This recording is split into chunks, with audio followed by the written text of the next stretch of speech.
অগ্রণী ব্যাংকে আমার লকার, আর একটা ব্যাংকে পূবালী ব্যাংকে। সে পাকিস্তান আমল থেকে গহনাগাটির লকারই আমি রাখি, আমরা রাখতাম, এটা আমাদের পারিবারিক সবার। 1981 সালে আমি যখন ফিরে আসি, জিয়াউর রহমান যখন বেঁচে ছিল আমাকে কিন্তু 32 নম্বরে ঢুকতে দেয়নি। জিয়া যখন নিহত হলো এরপরে সাত্তার সরকার অর্থাৎ বিএনপি সরকার ক্ষমতায়, 12 জুন 32 নম্বর আমার কাছে হস্তান্তর করবে। ধুলাবাড়ি ময়লার সমস্ত ভরা জায়গা, রক্তের দাগ সব ওখানে। আমার কাছ থেকে সই করালো 72 পাতা, বললাম আমি আইনজীবী দ্বারা করবো, বাড়িতে তো মার্ডার হয়েছে, না সেটা হবে না। তারপরে প্রচার, কত শতভরি সোনা দানা পাওয়া গেছে, এই পাওয়া গেছে, হ্যাঁ পাওয়া তো যাবে, আমরা তো ভেসে আসা পরিবার না। আজকে আবার অগ্রণী ব্যাংকে তালা ভেঙেছে, কেন তালা ভাঙলো? চাবি তো আমার কাছে, আমি তো এখনো জীবিত আছি।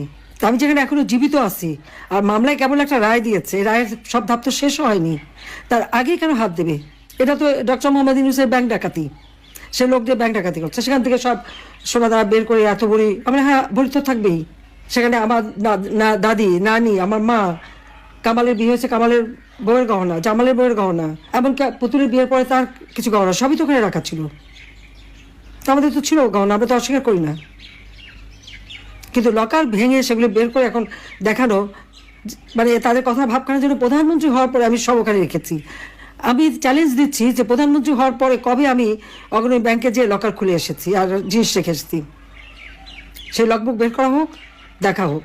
আমার তো মনে পড়ে না যে আমি 96 সালে প্রধানমন্ত্রী হয়েছে প্রথম, সেই 96 সাল থেকে এ পর্যন্ত কোনোদিন অগ্রণী ব্যাংকে আমি যাইও নি, লকারও খুলিনি, কারণ এগুলি পারিবারিকভাবে যা ছিল সব আমি রেখে দিয়েছিলাম ওইভাবে।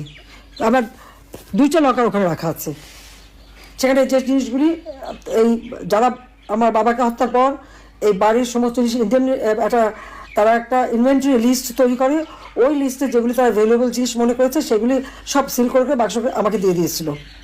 তো আমি সে কোথায় যাবো, আমার বাড়ি নাই, ঘর নাই, তো কিচ্ছু নাই থাকার।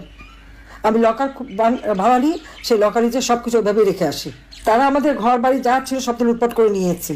32 নম্বর বাড়িতে আমরা জনগণকে দান করে দিয়েছিলাম, সেটা প্রথমে আগুন দিল, তারপরে লুট করে ভাঙলো বুলডোটা দিয়ে। অজয় সাহেবের একটা বাসা সুধা সদন, সেটাও লুট করলো, সেখানে আমাদেরও, হ্যাঁ সেখানে আমার অনেক গহনাগাটি ছিল, আমাদের সবারই ছিল, সেগুলো লুটপাট, কাগজপত্র যা কিছু ছিল সব শেষ। তারপরে আগুনও দিল। গণভবন সব তো আমরা সব ফেলে দিয়েই তো চলে এসেছি, তো সেই গহনাগাটিগুলি দেখায় না কেন? সেগুলি কার পকেটে গেল? শুনছিলাম যে ইউনূস সাহেবের বড় মেয়ে নাকি এসেছিল, অনেক নাকি হীরার গহনা নিয়ে গেছে, তাহলে কি এগুলি আমাদেরগুলি নিয়ে গেল নাকি? ইউনূস তো নিজেও ঢুকেছিল ওই বাড়িতে সবাই মিলে, সেটা আমার প্রশ্ন। কিন্তু একটা লকার ভাঙতে গেলে, যে এখানে আমি এখনো জীবিত, চাবি আমার কাছে, পারমিশন ছাড়া এই লকারটা ভাঙে কিভাবে? আমাদের পারিবারিক একটা ঐতিহ্য আছে এবং আমাদের অবশ্যই পারিবারিক সমস্ত সম্পদ নিশ্চয়ই ছিল, আছে। আমার নানির যত গহনাগাটি ছিল, এখন ওখানে সে গহনাগুলি দেখাক, অনেক পুরোনো আমলের গহনা। এখন শুরু করছে যে ওখান থেকে নাকি সব নাকি ওখানে রেখে আসছি, সেখানে আমি সব দেশবাসীকে আপনাদের মাঝেই বলতে চাই যে লাস্ট কবে গেছে আমি লকার খুলেছি আর কবে কি রেখেছি, ব্যাংকে কিন্তু ওগুলো হিসাব থাকে, সেটা দেখে যেন কথা বলে। তারা একের পর এক বাবা মা ভাই সব কেড়ে নিয়েছে।